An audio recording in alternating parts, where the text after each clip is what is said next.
සුබ දවසක් නංගිමල්ලි ඔයගොල්ලෝ සියලු දෙනාටම අපි අද එකතු වෙලා ඉන්නේ Centrium Academics online flashback series එකේ ICT වල දෙවෙනි වීඩියෝ එකත් එක්ක මම ගිය සතියේ දුන්න short note එකත් එක්ක ඔයාලට දුන්න ප්‍රශ්න ටික ඩිස්කස් කරන්න තමයි මේ වීඩියෝ එකෙන් ලෑස්ති වෙන්නේ. අපි පටන් ගමු ඩිස්කස් කරන්න. පළවෙනි ප්‍රශ්නේ විදිහට ඔයගොල්ලන්ට දුන්නේ briefly describe what is software and hardware. Briefly describe what is software and hardware. මම මුලින්ම කියන්නම්කො මොකද්ද software එකක් කියන්නේ කියලා. software කියන කලින් මම කියන්නම් hardware කියන්නේ මොකද්ද කියලා.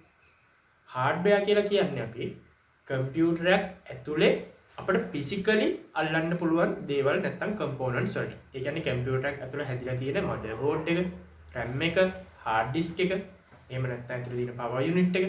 ඔය ඒ අපිට physically අල්ලන්න පුළුවන් මේ computer එකක් හෝ digital උපකරණයක් ඇතුලේ තියෙන ඒ components වලට තමයි අපි කියන්නේ hardware කියලා. හරිද? එතකොට software කියලා කියන්නේ ඔය hardware අපේ මේ user අතර සම්බන්ධයක් හදන්න යොදා ගන්න application වලට. එතකොට hardware software කියන එක අතර වෙනස් තියෙන එක.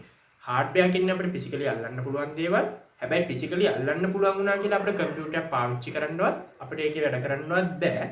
ඒ computer එක පාවිච්චි කරන්නේ physical දේවල් යොදාගෙන computer එකෙන් අපි function එකක් ගන්න ඕන කරන interface එක. නැත්නම් ඕන කරන අපිට ඕන කරන අර මුහුණද හදලා දෙන්නේ software වල. හරිද? එතකොට ඔයාලට තියෙනවා මෙන්න මෙහෙම එකක්. අපිට ඒතර මුලින්ම හම්බෙන්නේ computer එකක් ඇතුලේ hardware කියන එක. hardware. හරි. ඊට පස්සේ අපිට හම්බෙන්නේ software තමයි. හැබැයි අපි හම්බෙන software වලින් විශේෂ software එකක් තමයි අපිට ඊළඟට හම්බෙන්නේ. ඒ software කියලා අපි කියනවා operating system කියලා. ඔයගොල්ලෝ දන්නවා ඇති මොකක්ද මේ operating system එක කියන්නේ? operating system එක තමයි අපි computer එකක් වැඩ කරද්දී අපිට application නැත්නම් මම කියවර කලින්ක softwares ටික run කරන්න මේ operating system එක කියන්නේ software එකක් තමයි. හැබැයි මේ operating කියන operating system කියන software එක තමයි අපි අර අනිත් application නැත්නම් අනිත් softwares run කරන්න අපිට හදලා දෙන interface එක හදලා දෙන්නේ. එනේ hardware එක්ක interact වෙලා user කෙනෙක්ට ඒ අවශ්‍ය තොරතුරු ටික display කරන්නේ මෙන්න මේ operating system එක හරහා. ඒතර hardware එක ළඟින් ඊළඟට අපිට ගන්න තියෙන්නේ මොකක්ද දන්නවද? ඊළඟට අපිට තියෙන්නේ operating system එක. operating system එක. operating system. operating system එකට පස්සේ තමයි අපිට තියෙන්නේ අර මම කිව්ව softwares. එහෙම නැත්නම් මේ softwares අපි කියනවා application softwares කියලා.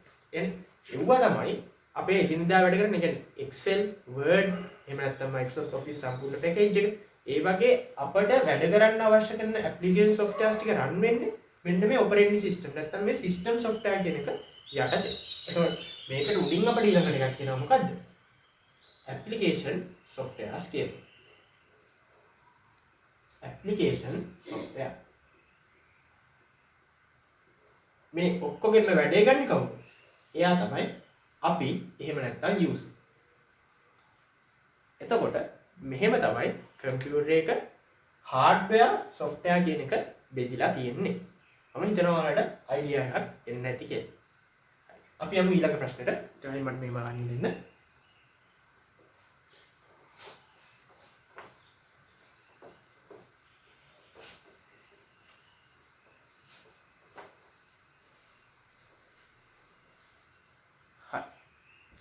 ඊළඟ ප්‍රශ්නේ තියෙන්නේ what are the most important ports and their functions? ඔයාලට පළවෙනි පාඩමේ අන්තිමටම තමයි තියෙන්නේ ports and එතකොට ඒ වගේ functions ගැන මොනවද අපිට තියෙන important ports computer එකේ තියෙන අපිට හම්බෙන important ports මොනවද කියන එක පාඩමේ අන්තිමට තමයි තියෙන්නේ. මේ ports and connection කියලා කියන්නේ අපි computer එකක් තෝරගද්දී අපිට හම්බෙන non functional requirement එක. ඒ කියන්නේ මොකක්ද? අපිට ඒක technical requirement එක. අපිට technically ගොඩක් ලොකුවට වැදගත් නැහැ. හැබැයි අපි computer එකක් ගද්දී අපි ඒක සලකා බලන්න ඕන එකක් තමයි මේ network and ports and their functions කියලා කියන්නේ. හරි. අපිට හම්බෙන්නේ මොන වගේ portsද? සාමාන්‍යයෙන් computer එකේ අපිට හම්බෙන මේන්ම port එක තමයි දැන් මේ වර්තමාන නැත්නම් present වලදී USB port එක. USB port. මේකට අපි කියනවා universal serial bus කියලා. universal serial bus. මේ පෝට් එකට අපි කියන්නේ.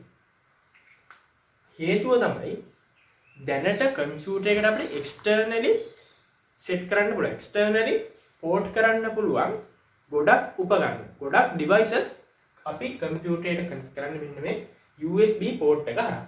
හරිද? ඒක හොඳට මතක තියාගන්න. ඒ කියන්නේ දැනට අපි පාවිච්චි කරන mouse, keyboard, එහෙම නැත්නම් scanners, webcam, තමන printers, තමයි අපට හම්බෙන්නේ external hard disk, HDD, මේ වගේ pen drives, විශේෂයෙන් කියන්න නම් තිබුණා pen drives. අපි externally දැන් සාමාන්‍යයෙන් ගොඩක්ම use කරන devices connect කරන්නේ මෙන්න මේ USB port එක හරහා.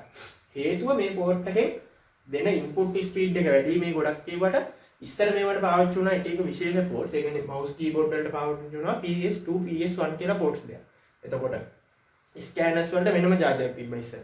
එතකොට printers වලට තව වෙනම network cables එකක් හයිවා. ඒ කියන්නේ ඒ වුණාට දැන් මේ USB වලින් ඇවිල්ලා තියෙන දැන් මේ USB වලින් connect කරාම මේ වගේ අපිට ගන්න පුළුවන් performance එක speed එක සහ accuracy එක වැඩි. USB port එක තමයි ඒක නිසා මේ දැන් හැම එකටම use කරන්නේ. මම හිතනවා ඔයාලට idea එකක් එන්නේ නැති කියලා. අපි යමු ඊළඟ port වර්ගෙට.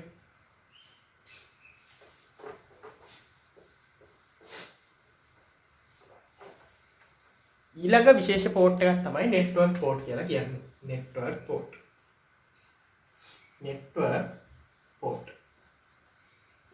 මේකට අපි විශේෂයෙන් තව නමක් කියනවා RJ45 port කියලා. RJ45. ඔයාලා සමහරට RJ45 කියන එක අහලා ඇති. ඔය RJ45 network නැත්නම් මේ network port එක කියලා කියන්නේ මොකක් හරි කම්පියුටර් එකකට networking කරන්න. එහෙම නැත්නම් තව කම්පියුටරයක් එක්ක connect කරන්න. එහෙම නැත්නම් කම්පියුටරයක් ඉන්ටර්නෙට් එකත් එක්ක connect කරන්න. ඉන්ටර්නෙට් සර්විස් ප්‍රොවයිඩර් එක්ක connect කරන්න තමයි මෙන්න මේ port එක පාවිච්චි කරන්නේ. ඒක සාමාන්‍යයෙන් කම්පියුටර් එකේ යන network card කියලා. network card කියලා එකක් තියෙනවා. දැන් කම්පියුටර්ස් වල නම් network card එහෙම ගහන්න නැහැ. inbuilt එන්නේ. يعني network port එක inbuilt එනවා. ඉස්සර ඉන්නේ network card එක අපි ගහන්න ඕනේ motherboard එකට. connect කරන්න ඕනේ. එතකොට ඒකෙන් තමයි අපිට network එක ගන්න ඕනේ. හැබැයි දැන් present තියෙන අලුත්ම technologies වලින් inbuilt. ඒ කියන්නේ motherboard එකෙන් මේ network port එක network card එක වැදිලා motherboard එකෙන් එනවා. එතකොට අපි network card කියන එක ගහන්න ඕනේ නැහැ. network interface card එකත් ඒ network card කියන එක ගහන්න ඕනේ නැහැ. කෙලින්ම RJ45 port එක මෙන්න මේ motherboard එකෙම එනවා. එතකොට අපේ කම්පියුටර් network කරන්න හරි නැත්නම් ISP එහෙම නැත්නම් අපේ internet service provider අපේ internet සපයන සේවාදායකයන් connect කරන්න තමයි මේ network port එක use කරන්නේ. හරි. මම හිතනවා ඔයාලට network port එක ගැන idea එකක් එන්න ඇති කියලා. අපි යමු ඊළඟ එක.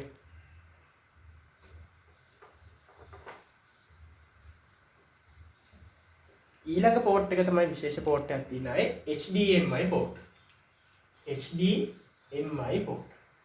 මේක අපි කියනවා high definition multimedia interface.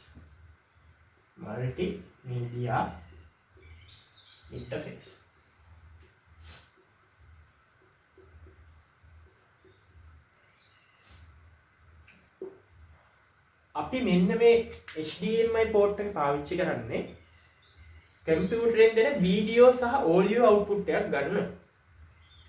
ඒ කියන්නේ කම්පියුටර් එකකින් නම් පාවිච්චි කරලා ඒකේ අවුට්පුට් එකක් ගන්න. ඒ අවුට්පුට් එක අපි දෙන්නේ මොනිටර් එකකට හරි මොකකට හරි. ඒ මොනිටර් එකකට අවුට්පුට් එක දැන් දෙන්නේ at present කියන්නේ latest ටෙක්නොලොජි තමයි HDMI port.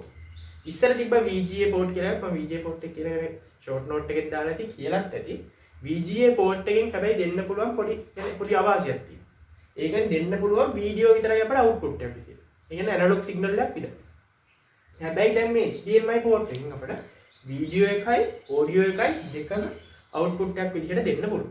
එතකොට VGA port කියන එක තව වැඩි දියුණු වෙලා ඒ port එක අයින් වෙලා තමයි මේ HDMI port කියන එක. දැන් මේකෙන් අපිට ගොඩක් වෙනම මොනිටර්ස් වලට මොනිටර්ස් දෙක තුනකට ගන්න ඕනේ. එහෙම නැත්නම් ප්‍රොජෙක්ටර් එකකට දෙන්න ඕන. ඒ හැම එකකටම මේ HDMI පෝට් එකෙන් අවුට්පුට් එකක් දුන්න හැකියි. එතකොට HDMI පෝට් එකේ ඉම්පෝටන්ට් එක ඕක තමයි. හරි. එතකොට අපි ඒ පෝට්ස් ගැන කතා කරා. තව Wi-Fi, Bluetooth කියලා පෝට්ස් කියන පෝට්ස්ම නෙමෙයි ඒවා. ඒවා කනෙක්ෂන්ස්. ඒ වගේ ඒවා දැනට ලේටස්ට් ටෙක්නොලොජිස් විදිහට පාවිච්චි කරන අපි එක ඩිවයිස් කනෙක්ට් කරන්න. එහෙම නැත්නම් නෙට්වර්ක් කනෙක්ට් කරන්න. ඔය ටික තමයි විශේෂයෙන් දැනගන්න ඕනේ පෝට් 3 සහ අපිට වැඩියෙන්ම ඉම්පෝටන්ට් පෝට් 3 කම්පියුටර් එක තියෙනවා. නැත්නම් PC එක තියෙනවා. මම හිතනවා ඔයාලට අයිඩියා එකක් එන්නේ නැති කියලා ප්‍රශ්න දෙක සහ ඒ කතා කරපු දේවල් ටික ගැන. එහෙනම් අපි ලබන සතියේ තවත් වීඩියෝ එකකින් හමු වෙමු. අනිවාර්යෙන් ෆ්ලෑෂ්බැක් සීරීස් එක බලන්න, ෂෝට් නෝට් එක කියවන්න. ඔයාලට තව දේවල් ඔයාලගේ ජීවිතේට එකතු කරගන්න පුළුවන්. Thank you.